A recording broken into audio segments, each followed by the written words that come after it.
second quarter results press conference. I'm going to ask our CEO, Rajesh Gopinathan, to get up in a few minutes, but I just want to remind everyone we'll have some brief remarks from our CEO, then we'll go to Q&A.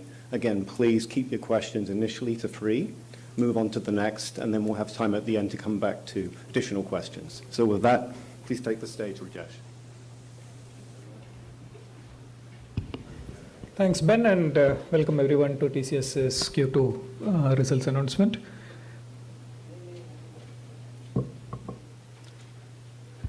We have had a relatively moderate quarter, ending with revenue growth of 8.4% in constant currency terms and a stable margin of 24%, with a net profit of 8,042 crores, which represents 20.6% in net profitability terms.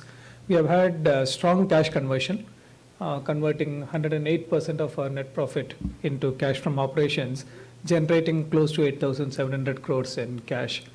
Our disciplined capital allocation policy continues, and we are pleased to inform that the board has decided to give a second interim dividend of 5 rupees, and in addition, a special dividend of 40 rupees per share to shareholders. Our growth was driven once again by outperformance in Europe and UK, with the UK coming in at more than 13% year-on-year growth, and Europe continuing strongly at more than 16% growth, with growth fairly broad-based across geographies there. North America grew at 5.3% year-on-year, and we are now at close to $2.8 billion in North America revenue. From a vertical industry perspective, once again, our industry verticals like life sciences, healthcare, travel grew significantly. Life sciences and healthcare grew more than 16%. And we are happy to note that communications and media, which has been improving for the last couple of quarters, have broken into double-digit growth trajectory this quarter, growing at 11.8%. BFSI continued to slow down, and we have had BFSI grow at 8% year-on-year, and retail volatility continues with growth at slightly more than 4% on a year-on-year basis. But when we look at it from deal flow and TCV perspective, we have had a fairly strong quarter once again. Our TCV this quarter is at $6.4 billion, which is the highest in the last 6 quarters that we have been reporting over. The growth and the deal flow also shows up in our client metrics. Our largest customers from whom we make more than 100 million a year, the number grew by 3 to 47 customers from whom we make 100 million or more over the last 12 months. Digital revenues continues to be growing well ahead of company average, growing at more than 28%, and now we make more than 33% of our revenue from digital. We continue to add headcount in anticipation of the strong growth or the strong order book that we see, and the opportunities in the medium to long term, and our strategy of relying on internal talent. Our net additions this quarter has been highest ever at more than 14,000 associates added during these 3 months. With that, we have crossed another big milestone in our talent journey, with more than 450,000 employees now on board.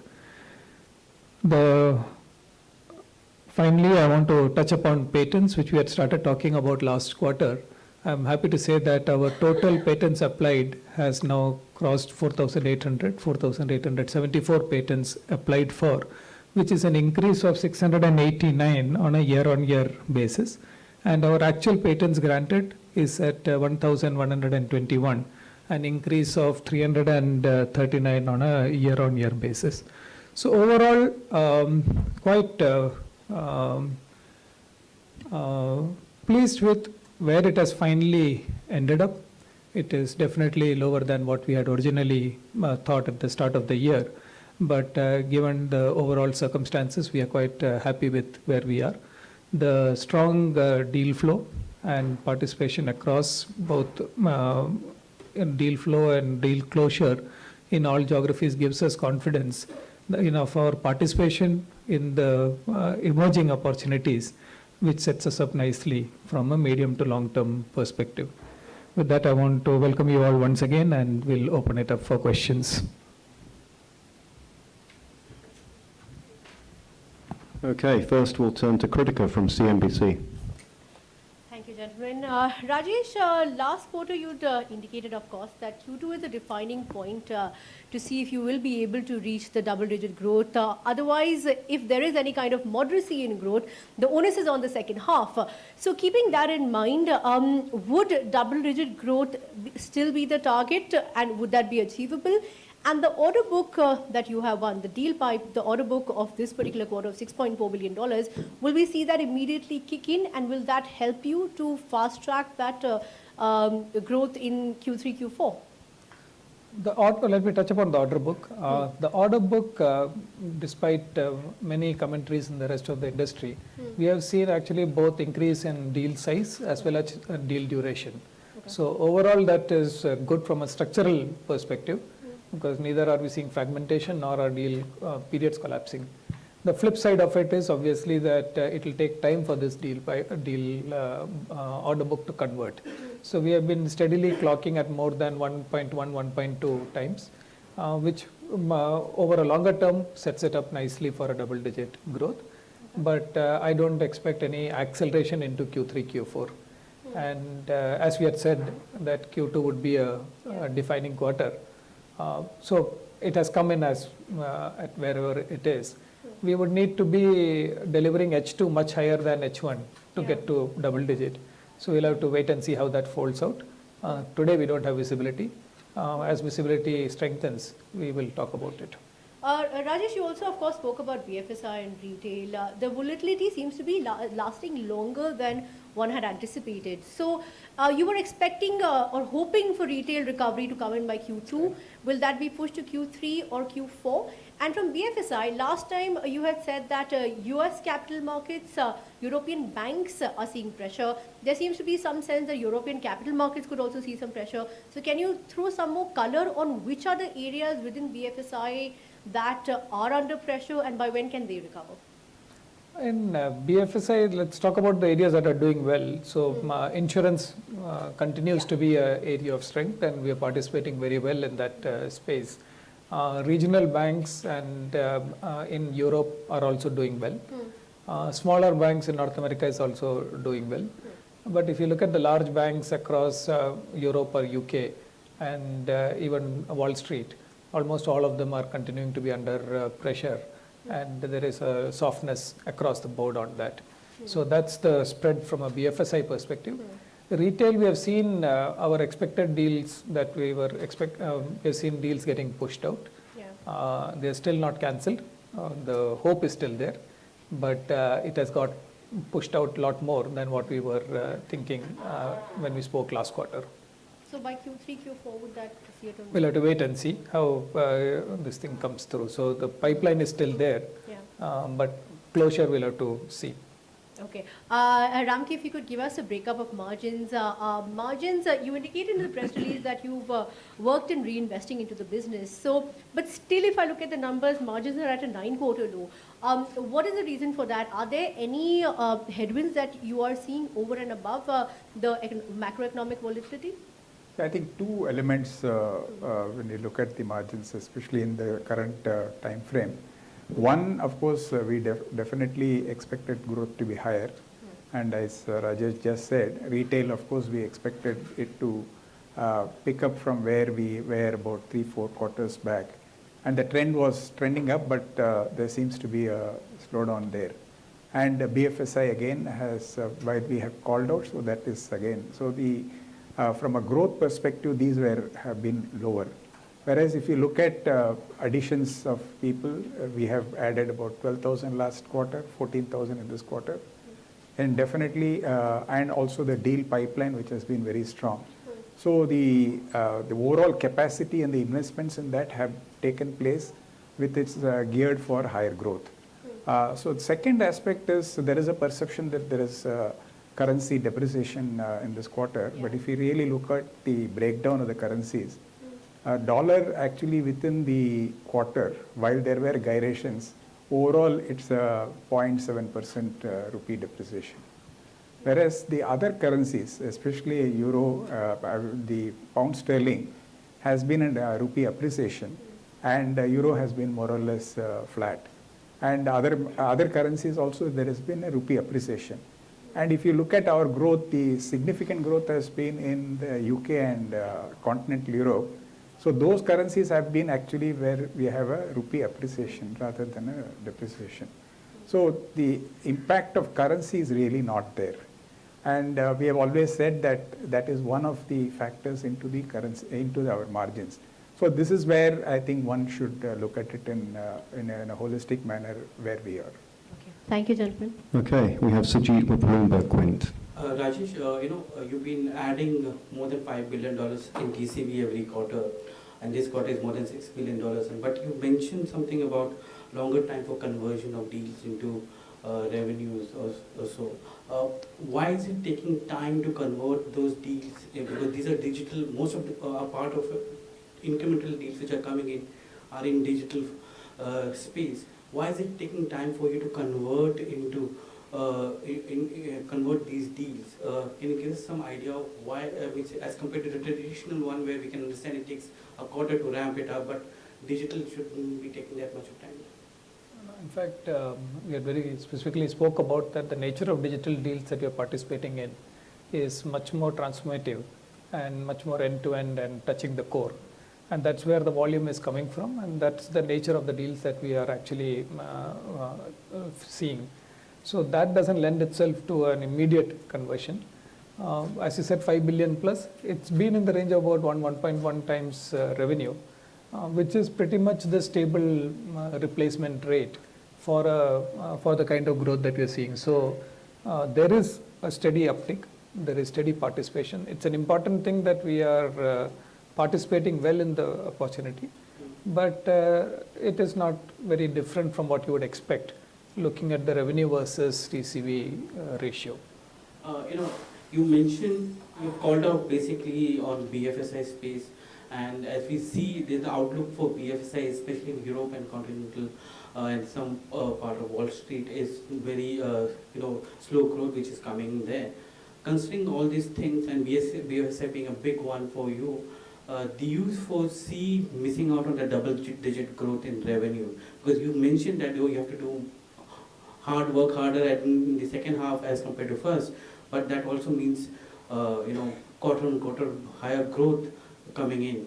And if you can also shed some light on constant currency growth quarter on quarter from Q1 to Q2 in revenue and profitability terms.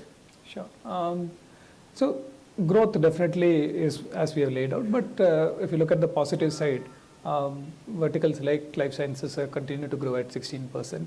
Telecom has been steadily improving, and it has now crossed over to double-digit growth. Manufacturing, you see a steady improvement over the last few quarters, and it has good momentum. It is now at more than 7% growth. And on the back of deals that we have won, we believe that it should break into double-digit soon in the next couple of quarters or so. So there are various other verticals which are actually picking up the growth slack. But you are right that BFSI is the largest vertical. And the news flow is whatever the news flow is. We are focused on trying to increase our participation in the opportunities that we see. And there are deals out there. So the deal pipeline, if you BFSI deal closure this quarter actually has been higher than ever in the last. So just like I said, overall TCS TCV is the highest ever in the last 6 quarters. BFSI TCV is also the highest ever in the last 6 quarters. So there is good demand capture happening. Of course, the team and everybody is focused on looking at individual opportunities and converting it. Now, one question on the EBIT margins. If you look at the EBIT margin on a half-yearly basis, it's fallen by nearly 171 bips on a half-yearly to half-yearly basis. It's at 24.1% or so. Do you see EBIT margin bottoming out at 24%, or do you see further pressure coming in? Because you mentioned about the fact that you're going to do further investments, hire more, because you have a good deal pipeline coming in. So is there any pressure on the margins of breaching the 24% mark going into the second half? I think for the first part of your question on your half year had almost at a revenue about a 2.6% impact because of currency. So it has been an area where currency has not really helped. So that is one of the factors. With respect to your how this we would definitely continue to optimize. It's not that we built in, we hired, we had given campus offers, etc. The people have joined. Plus, the growth has been slower than in at least these two major sectors compared to what we planned. But we will continue to be focused on margins. There is absolutely no movement away from that. And we will continue to optimize. And so I can't give you an answer whether this is a bottom out or etc. because our goal and expectation is that it should be higher than where we are. You still maintain the aspirational EBIT margin? Rather than getting into that aspect, definitely our expectation and goal is to be much higher than where we are. One question on patents. You said your patents have been increasing. What is it that company doing to monetize those patents, and how and by when do we see some kind of revenues? Is there any metrics which we can bring in terms of how it's contributing to revenues or EBIT or margins? I don't think we'll be able to make a direct correlation between patents and revenues, but you see it reflected in higher value-add business that we are doing, like the products and platforms business that we speak about, the extensive work that is going on in across the board, across the whole spectrum of IP. If you look at it, we are laid out very detailed in our annual report, and a lot of that is where is this innovation portfolio coming, and patents is only one leg of it. The overall, our participation in the innovation ecosystem is significantly high. We are seeing ourselves more and more as a source of valuable, replicable innovation capability to our customer set. And that ecosystem play is becoming resonating very well with our customers. We some time back announced multiple innovation centers, one with Total, where the refinery Ford Auto Innovation Center has been set up for them in Pune. And similarly with a couple of customers out of Australia and other locations. So you see that the pivot into the innovation space, patents is one part of it. The co-innovation network is another part of it. Our investments in areas like we call our PACE ports, that's another part of it. Our investments in academic collaboration, that's also part of it. So it's a part of a much larger portfolio of activities that we are doing in swinging into more and more IP-led work. You want to add some on the... That's fine. I think, patents is an integral part of our products and platform business. The differentiation that you want to create and, inherently lies in the patents, number one. And that's part and parcel of the wins that we're seeing also. Whether it is, you look at it, in TCS banks, in the first half of this year, we have added something like 19 clients. Each one of them are transformation deals. It's because of the digital transformation that the product brings in and the inherent value that the patents and the portfolio of patents bring into our customers. Okay, we're going to move on to Pranay Jain with ET now. Thank you, gentlemen. It seems that your Q2 revenue growth has come around 1.5% in constant currency terms sequentially. So, we already knew that there is stress in capital markets and also weakness in European banks. Incrementally after that information, have we seen the malaise spread to other client groups, not just in Europe but also in North America? Because after that information which was shared in Q1, the street was still hoping for maybe 2.5% growth. Sub 2% has come as a disappointment. So what would you attribute this weakness to? Because incrementally the flow of revenue has clearly slowed. I think incremental weakness Q1 to Q2 is primarily coming from retail. As we had shared at that time, we were expecting much better numbers out of retail. So incremental weakness in retail is definitely there, and that is across both UK and US. In BFSI, it is more strengthening of what the trend that we saw. There is no trend change per se. Then across the regional market spectrum, And there has been weakness across. India is weak, Middle East is weak, Japan is weak, APAC has had a couple of soft quarters. So you see, but those are anyway volatile markets, but they're seeing kind of synchronized weakness in those markets also. So those are the two elements that kind of were incrementally more than where we were in Q1. So at halfway mark, when we see that your revenue has grown 7.2% in dollar terms, and given that second half is comparatively soft, you have lower number of working days. So with the macro uncertainty or risks that you see around global economic slowdown, Brexit, and the US-China trade war, which may be affecting client decision making, is 7.2% going to be really difficult to really even match up in second half? Because it seems that you have the orders in hand, but the conversion or the execution is taking a little more time. And also in your commentary, we see that there is more confidence in terms of demand over medium long term. Don't see such kind of conviction in the short near term. H2 we'll have to wait and see. As you said, seasonally H2 is weaker. If you have to get to double digit, we'll have to deliver a H2 which is better than H1. And as of now, it does look challenging. But we are focused on making sure that we participate in all the opportunities that are there and put our best foot forward. Also, the deal wins this quarter was 6.4 billion. Could you give us some color how much came from BFS, digital, and other key segments? So we started breaking this out over the last 6 quarters.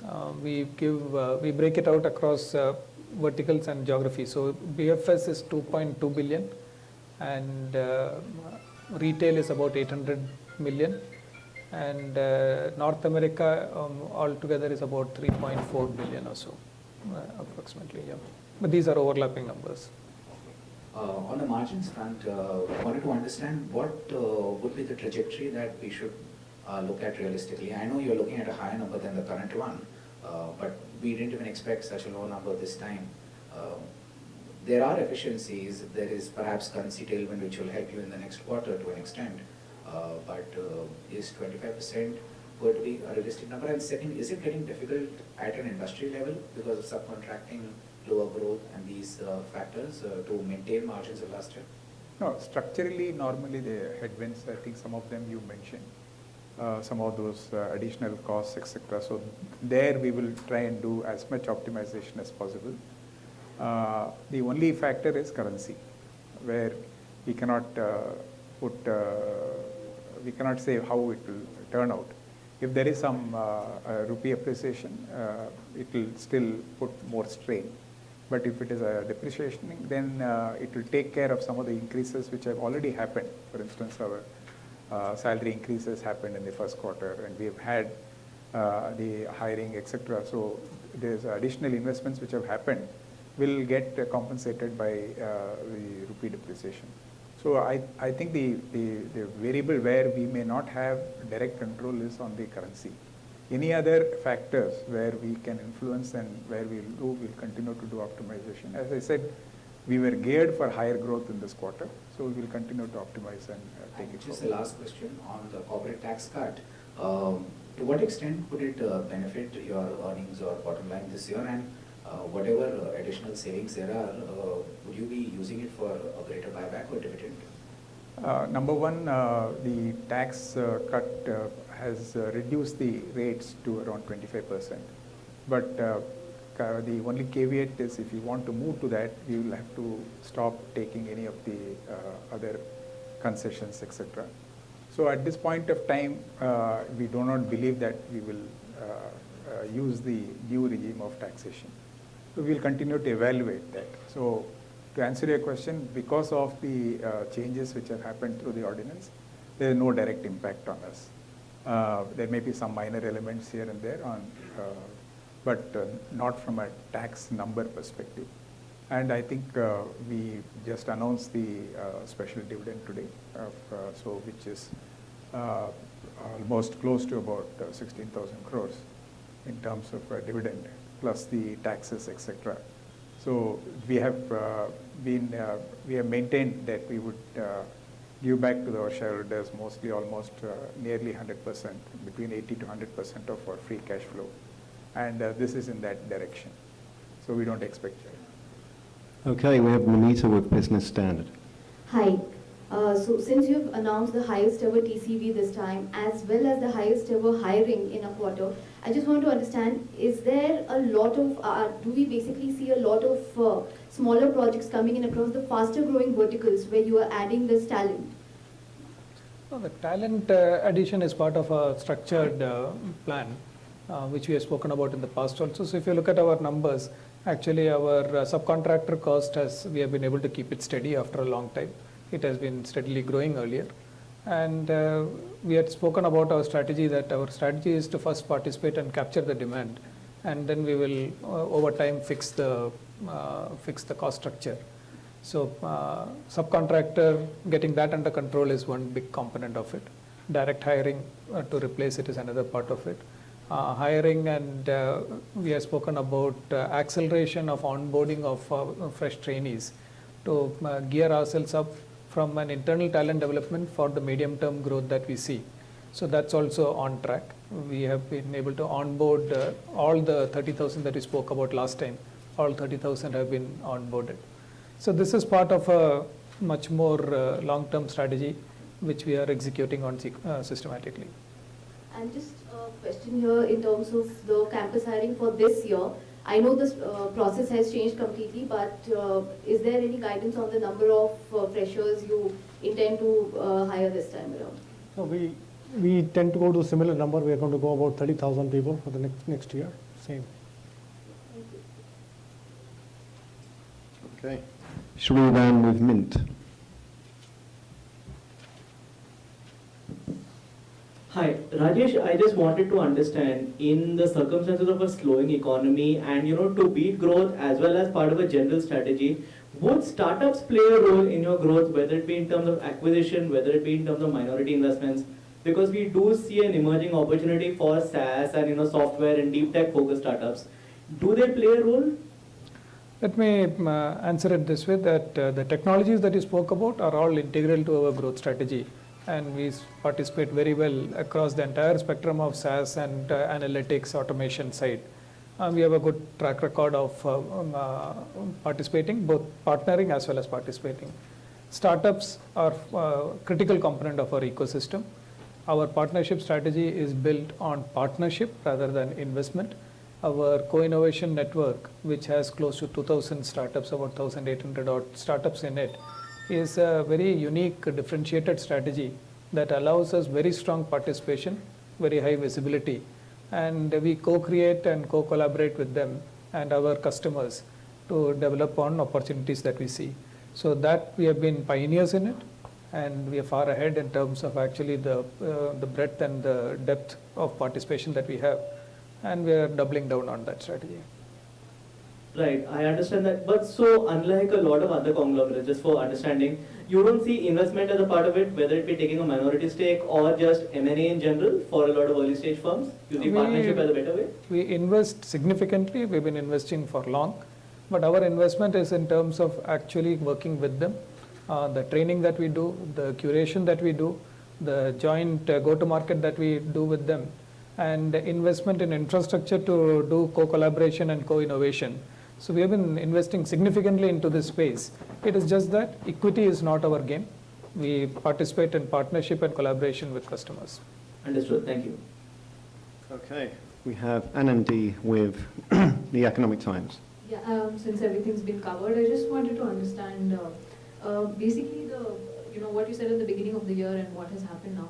Essentially, is it because of maybe some delay in execution of the larger contracts, or just the broader scope of opportunities are lower than expected? That's something I wanted to understand. And as an extension to Ramita's question, the newer talent that is being recruited, is it, are they going to be more towards the digital side of your business? Actually, as I said, nothing significantly has changed from it. Has been more a nuanced change. BFS is weaker than where it was at the beginning of the year. Retail has steadily weakened during the course of the year, where we had expected it to bounce back. But trend-wise, these were not very different from where we were. It is just that it strengthened a bit. So I don't have anything in terms of that side of it. On the talent, you want to add? I think we've been hiring from the colleges, like the way we've always been hiring, and the majority of this workforce is going for digital training today. That's how it is. So doesn't mean that we don't do other things, but majority is going in digital.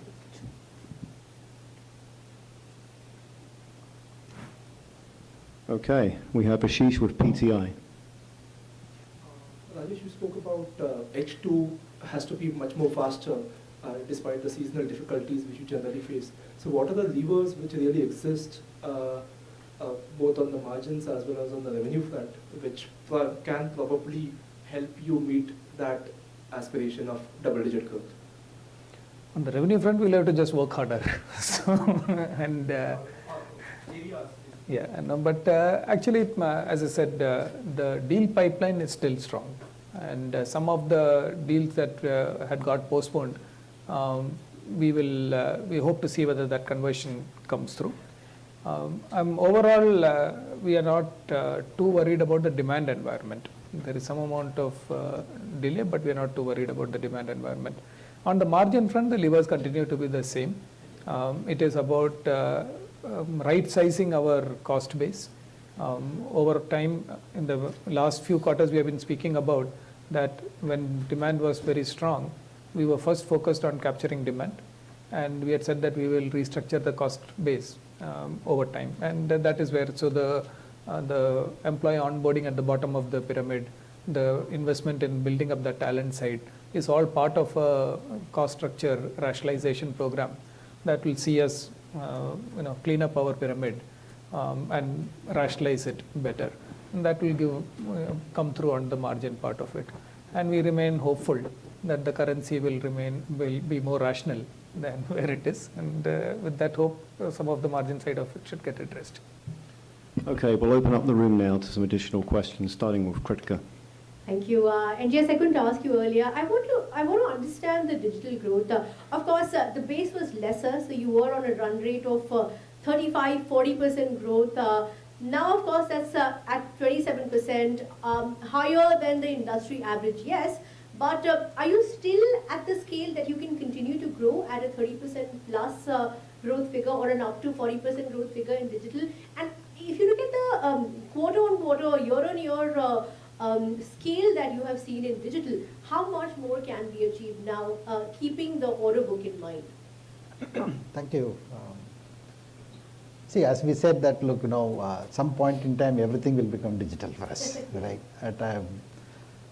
We are very pleased with the traction that we are having. The amount of the order book that we have signed, a majority of them is also embeds a lot of our digital services, whether it is cloud adoption, whether it is blockchain-based solutions, or some of the core transformations, including data analytics, machine learning, artificial intelligence, all of this, having tremendous amount of traction. And, Rajesh talked about an all-time high of deal closures, total contract value for the last 6 quarters. I will also say that in terms of digital deals, we've again seen the highest in the last 6 quarters in terms of deal closures as well, right? So we are pretty happy with the way that our digital services are all coming together. And it's a very, very fast evolving and fast changing. What constitutes digital is really about integrating all the new things that comes up, including the fintechs or regtechs or insurtechs and all the startup firms with whom we have partnerships. We'll have to bring all of them together and stitch together the ecosystem for our customers, and harnessing the abundance which is out there, right? So I think, we are very happy, and I don't see any slowdown in our pace. And in fact, what we are looking at, the way that we have added the net additions, etc., we are hoping to add cylinders to our, while we are running at it. We'll continue to do 40% to digital growth. We hope to do it because the demand is there.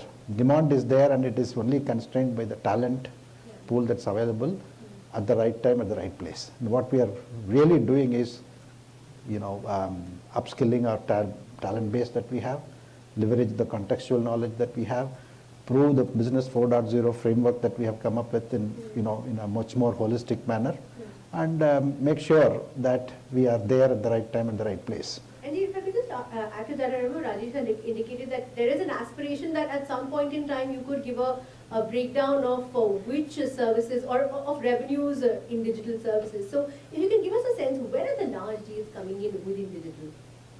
When it's it's very hard to define that because we're struggling with it a bit because digital is not one technology, right? We can say that look, there's a large cloud transformation, but then within that cloud transformation, analytics comes in. Yeah. Within the cloud transformation, the whole data aspects come in, right?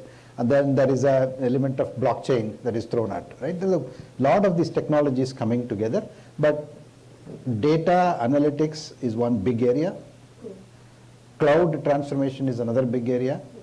Automation, leveraging machine learning and artificial intelligence and building algorithms is the third area. These three things are willy-nilly there in every single digital deal, if I can put that way. Yeah. Satisfied. A very quick question with respect to the attrition, of course, is if you compare to the industry standards, much lower. The fact is Q3, Q4, there are furloughs, they are seasonally weaker quarters. So would you expect attrition to see some kind of an increase? What is the bandwidth that you're working with? And also in terms of the levers you have, I know you don't give the utilization figure, but the levers you have within utilization to be able to inch up margins, what are they? See, first of all, means our normal attritions go up a bit in Q1, Q2 because of seasonal reasons. So Q3, Q4, I don't expect anything significant different to happen. With respect to utilization, actually this is as Rajesh and Ramki said earlier, all of this has been done by design. All this talent acquisition of 30,000 people already in, never happened before. It's already in, and all of this will be leveraged to fulfill the pipeline of $6.4 billion coming in, right? So I think all of this is by design, and this will. I expect all of this to get utilized in the next couple of quarters, and it will automatically have a significant improvement on the margins from that front. Okay, we can move over to Sajid. Hi, if you can give us some idea of the capital utilization. I know you gave a special dividend this time, but when we spoke at the end of first quarter, you said that the board will look at it because there was a buyback tax which came in at that point in time. And so has the board deliberated on how to give the cash to the shareholders, or is the special dividend is the only way you have as of now? No, this is the output of the board deliberation itself. So the first is the capital allocation policy that remains unchanged. We have spoken that 80 to 100% of free cash flow will continue to be returned to shareholders. So no change to that capital allocation. We had said that mechanisms of doing that will be optimized based on whatever is the current regulatory environment. So looking at both the kind of stakeholders that we have and the regulatory environment, the board has decided to announce a special dividend, which is in line with the overall capital allocation policy. The second thing is on the retail segment. You said that some of the retail things are getting pushed out. Have we seen any kind of retail deals which had come in but has been now chunked or put on hold by your customers? Is the situation in retail so bad now? Can you give us shed more light on what exactly is happening on retail? I wouldn't say the situation being very bad per se, but some product-led deals. As you know, we have a very strong portfolio of retail products called Algo Retail, where we participate across the complete value chain of retail operation. And many of them are triggers for transformation. So some of those opportunities are taking longer to close, and in some form indicating whether the appetite for it exists or not. So I wouldn't characterize it very negatively. It is just that people are spending more time diligence in actually committing to those kind of transactions. And on the BFSI piece, last year in the second, third quarter, we saw some kind of pickup happening in BFSI. We thought, okay, BFSI is coming back. Again, we have seen slowdown in happening in BFSI. Is this more cyclical in nature, or is it more to do with the kind of structuring that businesses are going through, or business cycles are going through? And how do you, if you look at last year and now, do you see a difference in the way the slowdown is happening, and so the way to look at it is different? The change in mood in BFSI, much more brainy minds than me have commented on it. Let me turn to NGS's insider track on it. No, I think there are Rajesh, I think articulated it better. That there are large ones that we are dealing with. There are mid-sized and smaller ones dealing with. Mid-sized and smaller ones are growing, and then they are the ones who are fairly quick to change track as well, right? And across North America or Europe, right? The large ones, I think, by nature they are global. They are hostage to macroeconomic indicators and what's happening. And most of them, they felt that, look, if you take Brexit, for example, they all felt that it would have been done and dusted. Interest rates will go up. Their business plan for 19, 20, etc., were banking on the fact that interest rates will go up, they'll make more money, right? So suddenly they see that, look, they need to contain this. So there is some pressure in that front. Plus the uncertainty around Brexit means that the whole data flows, how the business is going to function for them, they're constantly under evaluation, which is kind of holding up some of this. Plus in the major markets, if you take North America, US or Canada or UK or some parts of Europe, they're all market infrastructure programs have been announced, right? It's things like, they're going to change the payment systems. They want to see, for example, how the emerging markets, some of the markets like India, how digitized the payments infrastructure. So instant payments and all the other things are getting initiated, right? So when such things happen, people also look back and say that, look, should we go and do a payment transformation now, or should we wait for those standards to emerge and then take that? So multiple instances. I think large banks, there is some holding back, right, on how they should deal with this situation. But overall, I don't see, structurally anything to call out, except that, look, they continue to be we enjoy a fantastic relationship with all our customers. It's one of the largest verticals for us, as you rightly said. And we participate in areas that they are spending and in which we want to participate. I'll put it this way. So, Can you make this your last question, please? Thank you. Do you agree with some of the analysts if they are saying that 2021 would be a very tough year for BFSI going forward, given the kind of headwinds we are seeing?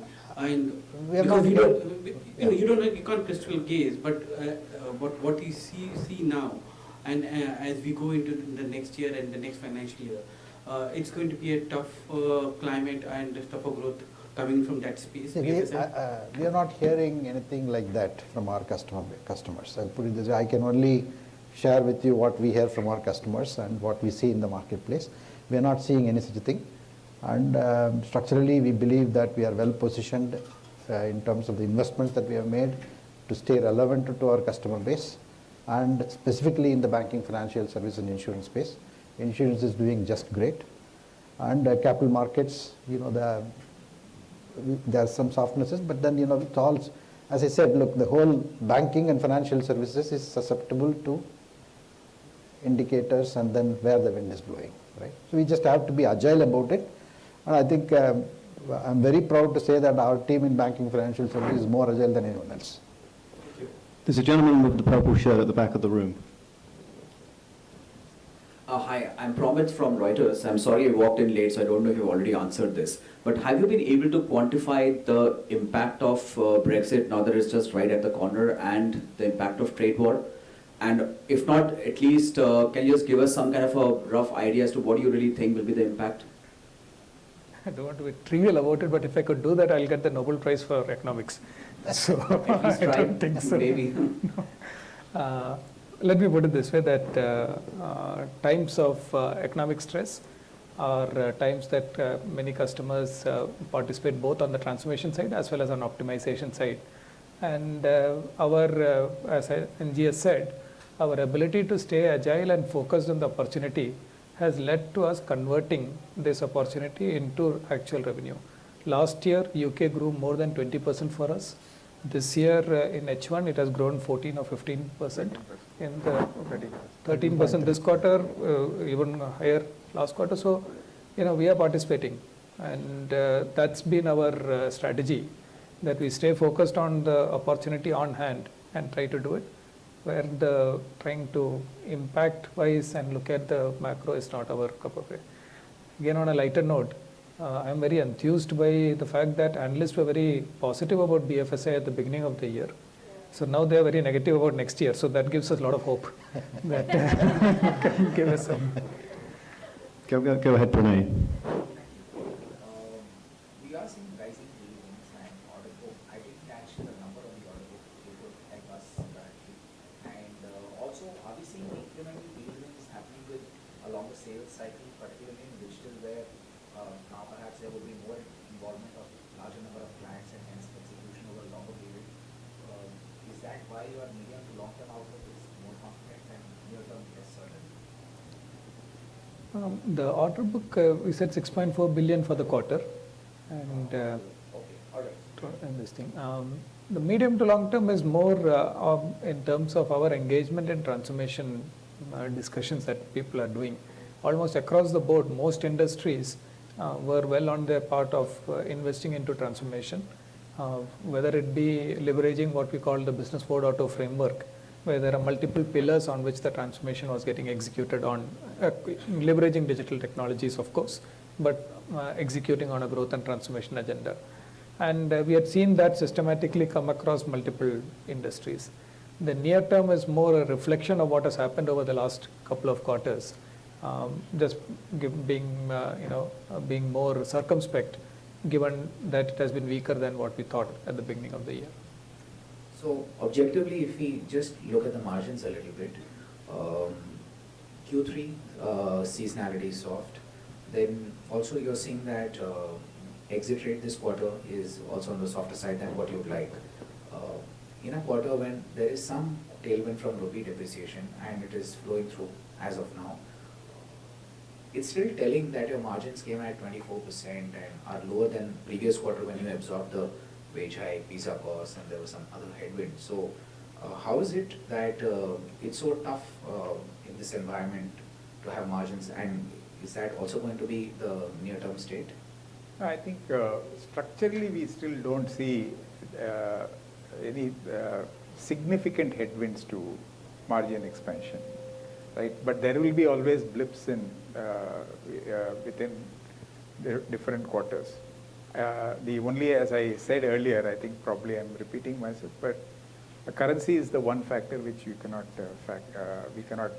predict, and that impact will also be important, right? But otherwise, plus most of the hiring we have done so far, and as we go along, hiring would be more specific to what we require on projects, etc. So that is one lever which we will definitely optimize, and which is a significant factor because in our overall cost structures. And also Rajesh talked about where we will shape the overall cost structure to the current dynamics. Also, you remain in capacity building mode, so that's why I asked if the trajectory is still going to take some time to bottom out and then improve. No, but see, there are two parts. One, there are investments which we do more from a medium and long-term perspective. We will continue to do that, and we will not stay away from those investments because they are important for our continued growth and continued success. Tactically, in a quarter-to-quarter situation, we will make certain adjustments to our overall operating environment. So wherever we have the control on the levers, we continue to exercise that. So still not appropriate to make any adjustment to your Certainly not. growth ambition or margin? Certainly not. Okay, we need to conclude the event. Thank you so much, everyone. Was that?